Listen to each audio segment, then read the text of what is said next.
لمبی نماز پر نبی کریم صلی اللہ علیہ وسلم کا غصہ. حضرت ابو مسعود انصاری رضی اللہ عنہ روایت کرتے ہیں کہ میں نے رسول اللہ صلی اللہ علیہ وسلم کو کسی واعظ میں اتنے غصے میں نہیں دیکھا جتنا لمبی نماز پڑھانے والوں پر اس دن دیکھا. آپ نے فرمایا تم لمبی نمازیں پڑھا کر لوگوں کو نفرت دلانے والے ہو. یعنی لوگ مسجد سے بھاگ جائیں گے اگر وہ دیکھیں گے کہ آدھا گھنٹہ ہمارا 2 رکعت میں گزر گیا. سنو، جب تم لوگوں کو نماز پڑھاؤ تو ہلکی پڑھاؤ، اس لیے کہ ان مقتدیوں میں ضعیف، بوڑھے اور حاجت مند بھی ہوتے ہیں. یعنی ایک نارمل سائز کی نماز ہونی چاہیے، نہ اتنی چھوٹی کہ بس وہ پتہ ہی نہ چلے کہ نماز پڑھی کہ نہیں، اور نہ اتنی لمبی نماز پڑھنی تو خود تنہائی میں نوافل کی شکل میں پڑھو، لیکن امام کو دوسروں کو لمبی نماز نہیں پڑھانی چاہیے.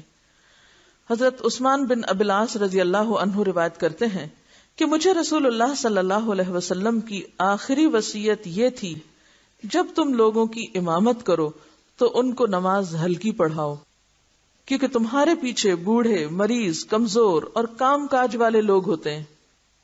کون کون ہوتے ہیں؟ بوڑھے، مریض، کمزور اور کام کاج والے.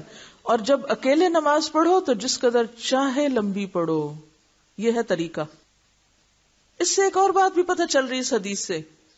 انڈائریکٹ مطلب یہاں سے کیا ایک اور پتہ چل رہا ہے؟ دوسرا مطلب یہ ہے کہ بوڑھے کو بھی جماعت سے نماز پڑھنی چاہیے، جی ہاں، اور مریض کو بھی جماعت میں شامل ہونا چاہیے، کمزور کو بھی، کام کاج کرنے والوں کو بھی، ان سب کو مسجد حاضر ہونا چاہیے. کیونکہ عموماً کوئی ہمیں کام پڑ جائے، بیماری آ جائے، کمزوری آ جائے، سب سے پہلے کیا چھوڑتے ہیں؟ نماز. اور با جماعت کی تو ویسی چھٹی ہے ہماری. تو یہاں پر کیا بتایا جا رہا ہے کہ یہ بھی شریک ہو، اور امام کو اسی وجہ سے کہا جا رہا ہے کہ ہلکی پڑھاؤ، کیونکہ یہ بھی بیچ میں موجود ہے. یہ نہیں کہا جا رہا کہ امام تم لمبی کرو اور ان سب کو گھر بھگا دو. ہلکی نماز کا یہ مطلب نہیں کہ رکوع، سجود، قومے اور جلسے کو درہم برہم کر کے رکھ دیا جائے، یعنی یہ پتہ نہ چلے کہ اللہ اکبر اٹھنے کی ہے یا بیٹھنے کی.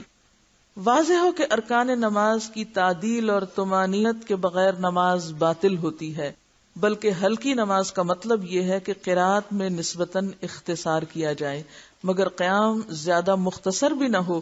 نبی صلی اللہ علیہ وسلم نے فرمایا افضل نماز وہ ہے جس میں قیام لمبا ہو، لیکن لمبے کا مطلب بہت طویل نہیں کہ جیسے کوئی نفلی نماز ہو.